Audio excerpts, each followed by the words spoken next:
23rd April, 1925. The morning sun cast long shadows across the sprawling Ford River Rouge complex in Dearborn, Michigan, as a distinguished visitor in Western attire stood motionless before the greatest industrial spectacle the world had ever witnessed. Commander Isoroku Yamamoto of the Imperial Japanese Navy watched with penetrating focus as molten steel flowed like rivers of fire, as assembly lines birthed automobiles with mechanical precision, as thousands of workers moved in choreographed efficiency that seemed almost military in its discipline. What he witnessed that spring morning would haunt him for the next 17 years, ultimately shaping his most dire prophecy about a war he never wanted to fight. Yamamoto had arrived in America not as a warrior but as a student. The Imperial Japanese Navy, recognizing his brilliant tactical mind and linguistic abilities, had assigned him to Harvard University in 1919 to study English and American culture. But the young naval officer's education extended far beyond Cambridge classrooms. He traveled extensively throughout the industrial heartland of America, and what he discovered there would fundamentally alter his understanding of modern warfare and national power. The factories of Detroit, Pittsburgh, and Cleveland weren't merely producing consumer goods. They were demonstrating an industrial capacity that could be rapidly converted to military production on a scale Japan could never hope to match. According to historical records preserved in the Naval War College archives, Yamamoto spent considerable time touring American automotive plants during his posting. Henry Ford's revolutionary assembly line techniques particularly fascinated him. At River Rouge, a single facility employed over 75,000 workers and produced complete automobiles from raw materials. Iron ore, coal, and rubber arrived at one end, finished vehicles emerged at the other. The complex had its own steel mill, glass factory, power plant, and even a railroad.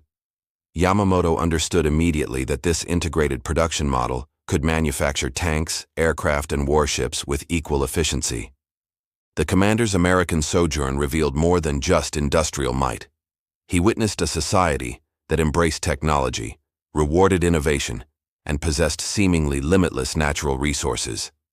The United States produced more steel in a single year than Japan could manufacture in a decade. American oil fields pumped more petroleum in months than Japan's entire strategic reserves. The disparity wasn't merely significant, it was overwhelming, almost incomprehensible to military planners in Tokyo who had never witnessed such abundance firsthand. During evening discussions with fellow naval officers and American counterparts, Yamamoto often expressed his admiration for American productive capacity, though his praise carried an undercurrent of concern.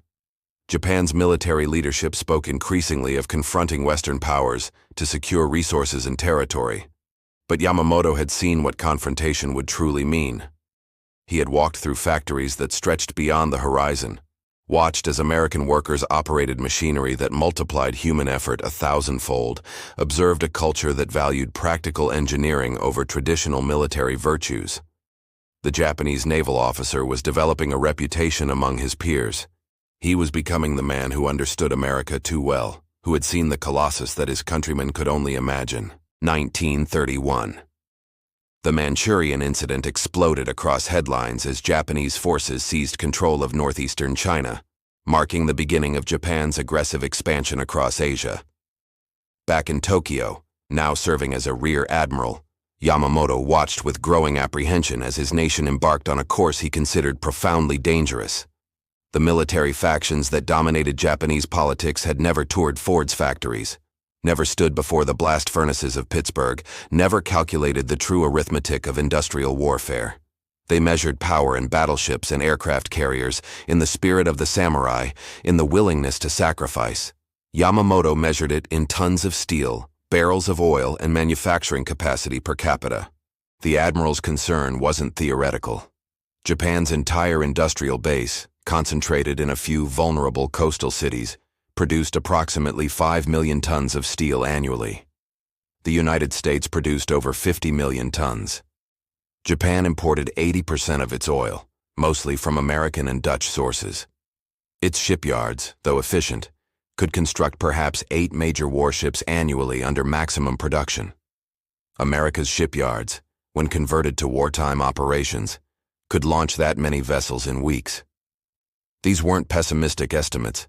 They were mathematical certainties that Yamamoto had calculated repeatedly, hoping each time that his arithmetic was somehow flawed. During this period, Yamamoto served as head of the Technical Division of the Naval Air Corps, where he championed the development of long-range naval aviation. He understood that Japan's only hope in any Pacific conflict would be delivering a devastating first strike that might buy time for negotiated peace. But he also understood that time would be brief. His experiences in Detroit had taught him that American factories, once mobilized for war production, would become an unstoppable industrial avalanche. The assembly lines that built Fords and Chevrolets would build bombers and tanks. The steel mills that supported skyscrapers would forge warships. The oil refineries that fueled American automobility would power entire fleets. References to Yamamoto's warnings during this period appear in multiple historical sources, including Gordon Prangya's comprehensive work on Pearl Harbor, which documents the Admiral's increasing frustration with Japanese military planners who dismissed his concerns about American industrial capacity. He told colleagues repeatedly that Japan was contemplating a war it could not win, that striking America would awaken a sleeping giant whose productive capacity Japan could never overcome through military valor alone. By 1934, Yamamoto had been promoted to Vice Minister of the Navy, a position that gave him direct influence over naval policy and strategy. He used this platform to argue strenuously against confrontation with the United States, though his opposition was often misunderstood. Yamamoto wasn't a pacifist, he was a realist.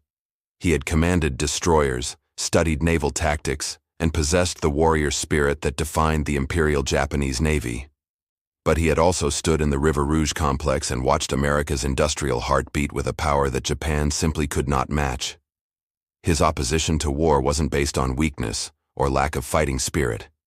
It was based on mathematics, on production capacity, on the cold calculation of industrial might versus military tradition. The Admiral's warnings grew more specific and more dire as the decade progressed, and Japan's relationship with Western powers deteriorated. 1937.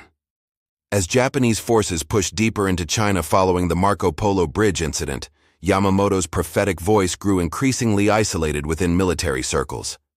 He had been appointed commander of the 1st Carrier Division, a position that placed him at the forefront of Japan's naval aviation development. Yet even as he drilled his pilots and refined carrier tactics, he continued warning anyone who would listen about the fundamental impossibility of defeating America in a prolonged conflict. His opposition wasn't merely strategic, it was existential. He had calculated the odds, and they were catastrophically against Japan. The Admiral's famous warning, that Japan could run wild for 6 months to perhaps a year, but could guarantee nothing beyond that time frame, emerged during this period of escalating tensions. Historical accounts, including those documented by Japanese historians at the National Institute for Defense Studies in Tokyo, record Yamamoto making this statement multiple times in various forms during meetings with military and political leaders. The time frame wasn't arbitrary. It was based on his careful analysis of American industrial mobilization patterns, production capacity studies he had conducted during his time in the United States, and realistic assessments of how quickly American factories could convert to military production. Yamamoto understood that Japan's initial advantage would lie in its battle-ready military forces, experienced pilots, and strategic positioning. The Imperial Japanese Navy possessed highly trained personnel, technically sophisticated aircraft, and excellent tactical doctrine.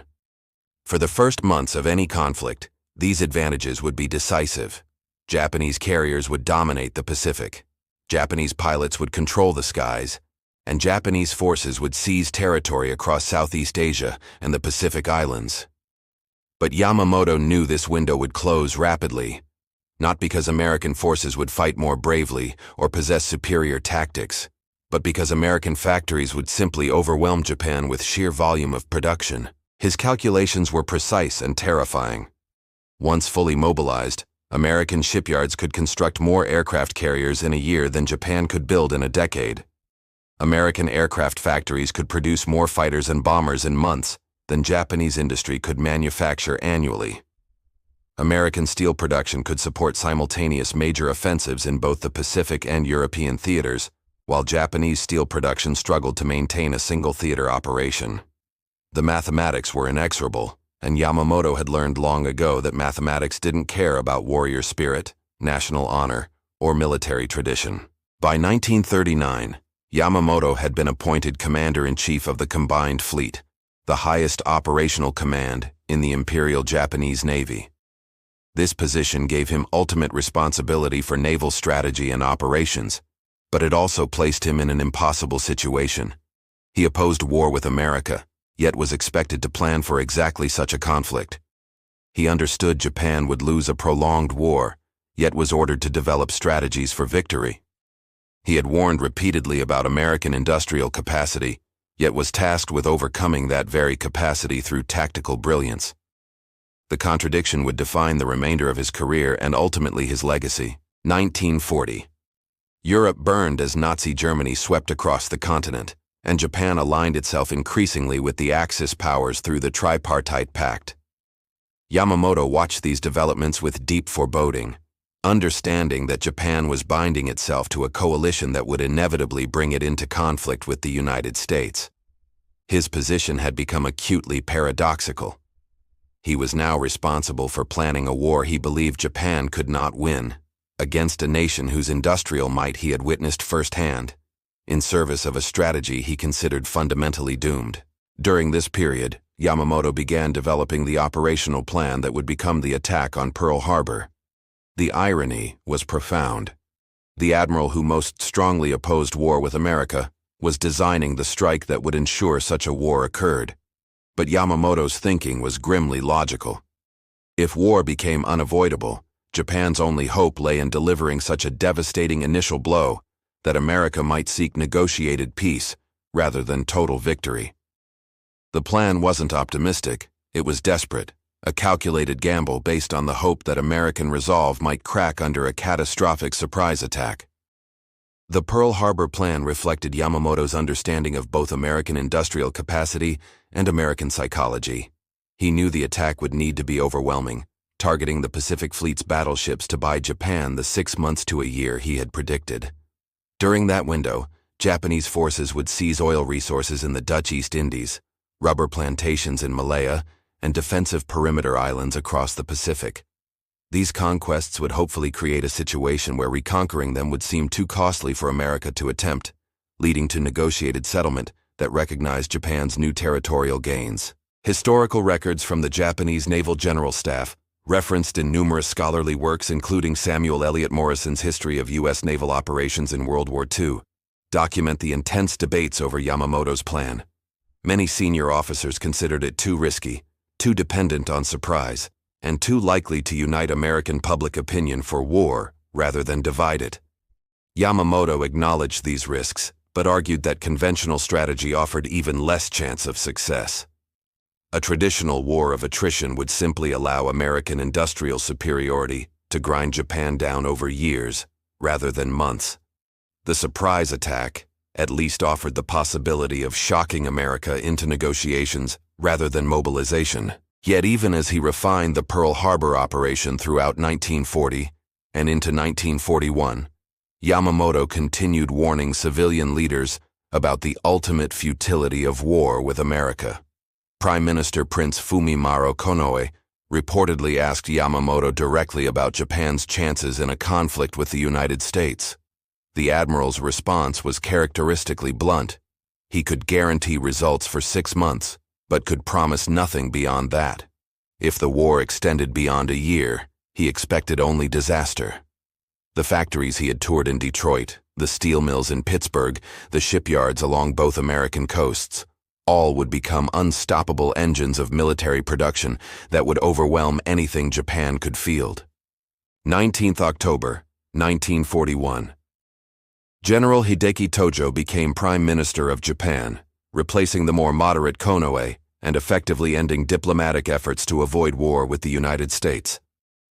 Yamamoto understood the significance immediately. The military factions that had never witnessed American industrial power, that had never toured Ford's factories or calculated the production differentials, now controlled Japan's destiny completely. The admiral's warnings had failed to prevent the catastrophe he had predicted for over a decade. War was now inevitable, and he would be responsible for its opening phase. The final weeks before Pearl Harbor found Yamamoto simultaneously perfecting his attack plan while making last-minute attempts to communicate the dangers of prolonged conflict.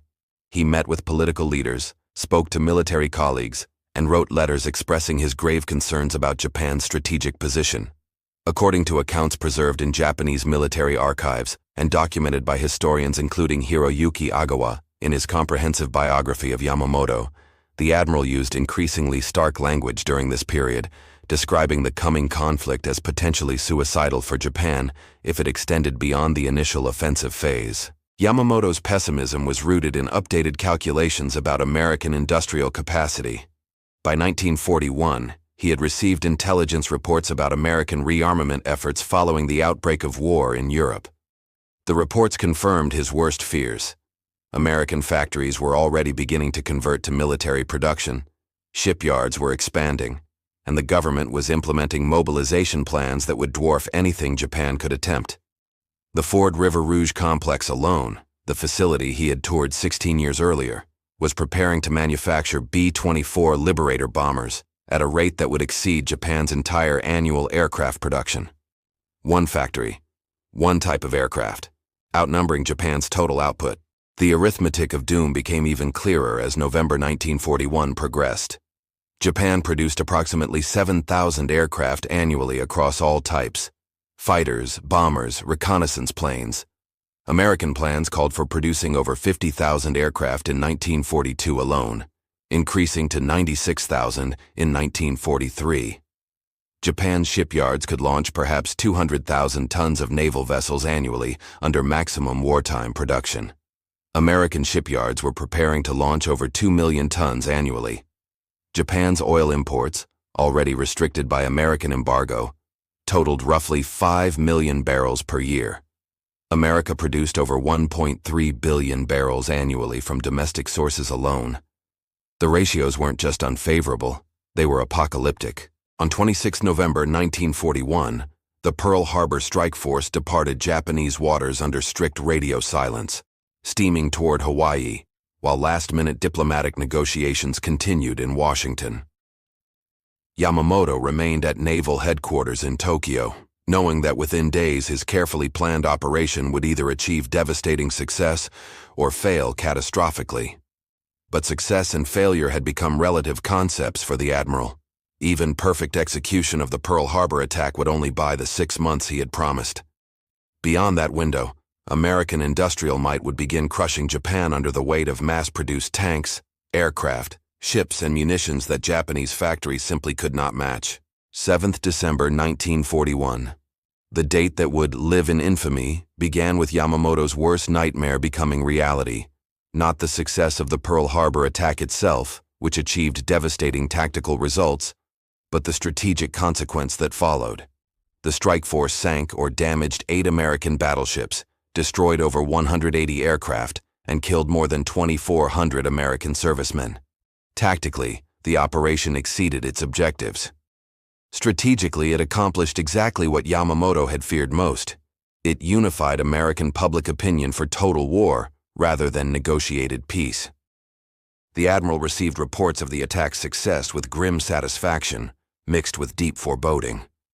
His forces had achieved surprise, his pilots had performed brilliantly, and American naval power in the Pacific had been temporarily crippled. The 6-month window had begun. But Yamamoto understood immediately that the attack had failed in its ultimate objective. Instead of shocking America into seeking peace terms, it had awakened the sleeping giant he had warned about for over 15 years. The factories of Detroit, Pittsburgh, Cleveland, and 1,000 other American cities would now mobilize for total war, and their productive capacity would eventually overwhelm Japan, regardless of tactical victories or fighting spirit. The first 6 months of the Pacific War proceeded largely as Yamamoto had predicted. Japanese forces swept across Southeast Asia and the Pacific with stunning speed, seizing Singapore, Hong Kong, the Philippines, Wake Island, Guam, the Dutch East Indies, and numerous other territories. The conquests provided access to oil, rubber, and other strategic resources Japan desperately needed. Japanese carrier forces dominated Pacific waters, Japanese pilots controlled the skies, and Japanese tactical prowess repeatedly defeated larger Allied forces. The war was proceeding exactly according to plan, which made Yamamoto increasingly anxious, because he knew the plan only worked for 6 months. Early June, 1942. The Battle of Midway marked the precise end of Yamamoto's predicted timeline. Approximately 6 months after Pearl Harbor, Japanese and American carrier forces clashed near Midway Atoll in the Central Pacific. Yamamoto commanded the operation personally, committing virtually Japan's entire carrier strength to the battle. The result was catastrophic.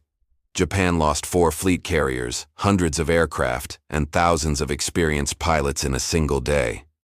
American forces, though outnumbered, achieved decisive victory through superior intelligence, tactical luck, and the first fruits of American industrial mobilization: newer aircraft, better equipment, and replacement pilots that Japan could never match. According to military historians, including John Keegan, in his analysis of World War II naval operations, Midway represented not just a tactical defeat, but the fulfillment of Yamamoto's prophecy. The 6-month window had closed. Japanese offensive capability had reached its peak and begun declining. Meanwhile, American industrial production was accelerating toward levels that would have seemed impossible to planners who hadn't toured Ford's factories. The shipyards Yamamoto remembered from his 1920s visits were now launching escort carriers at a rate of 1 per week, producing Liberty ships faster than German U-boats could sink them, and constructing Essex-class fleet carriers that individually outweighed Japan's entire annual ship production. The mathematics Yamamoto had calculated 15 years earlier in Detroit were now playing out across the Pacific battlefield with inexorable precision. Late 1942 into early 1943. Yamamoto watched as American industrial production transformed from potential threat into overwhelming reality. Intelligence reports flowing into combined fleet headquarters documented American manufacturing output that exceeded even his pessimistic calculations. The Ford Willow Run plant, built on farmland near the River Rouge complex Yamamoto had toured decades earlier, was producing B-24 bombers at a rate of 1 aircraft per hour. 1 plant, 1 hour. The assembly line techniques Henry Ford had pioneered for automobiles were now manufacturing heavy bombers faster than Japan could repair damaged aircraft. The Admiral's staff compiled production figures that read like strategic death sentences. American shipyards launched more tonnage in a single month than Japan's entire merchant marine. American aircraft factories produced more fighters in a quarter than Japan manufactured annually. American tank plants rolled out Shermans so rapidly that commanders could afford to accept higher loss rates because replacements arrived faster than losses accumulated.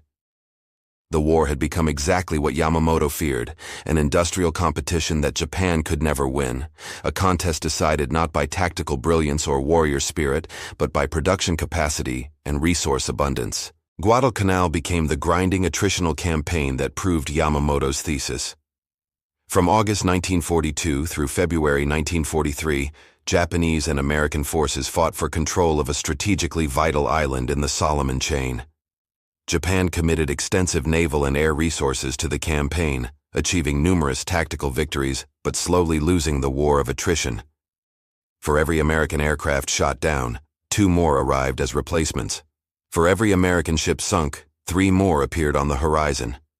Japanese losses, equally heavy, could not be replaced at anywhere near the same rate. Experienced pilots died and were replaced by inadequately trained recruits. Damaged warships languished in dockyards awaiting repairs that strained Japan's limited industrial capacity. By early 1943, Yamamoto recognized that Japan faced a deteriorating strategic position from which recovery was impossible.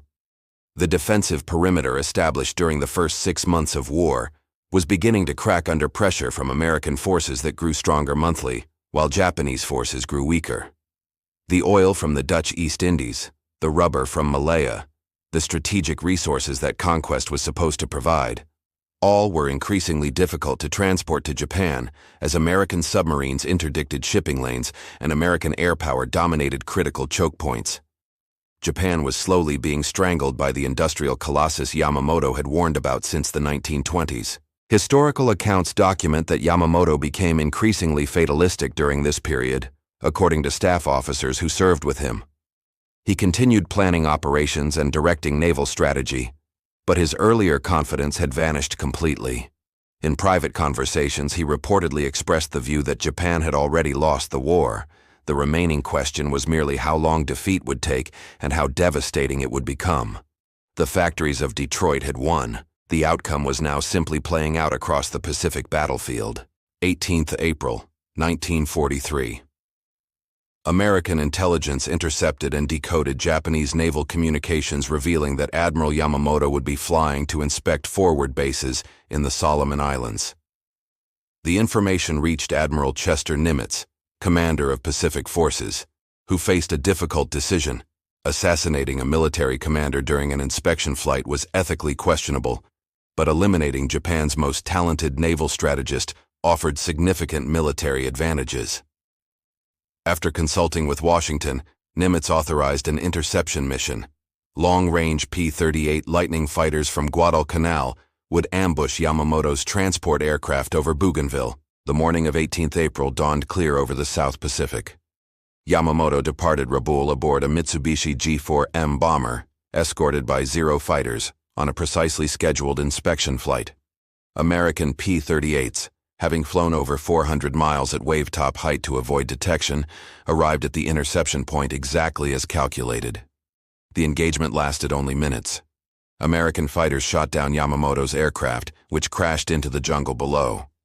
The Admiral, who had warned Japan against war with America, who had predicted his nation would have only 6 months of success, who had toured Detroit's factories and understood the true arithmetic of industrial warfare, died approximately 16 months after Pearl Harbor. His prophecy fulfilled, his warnings ignored, his nation committed to a catastrophic conflict he had opposed from the beginning. News of Yamamoto's death, kept secret for weeks to maintain Japanese morale, devastated the Imperial Japanese Navy. Beyond his strategic abilities and tactical brilliance, Yamamoto had been the one senior leader who truly understood American industrial capacity.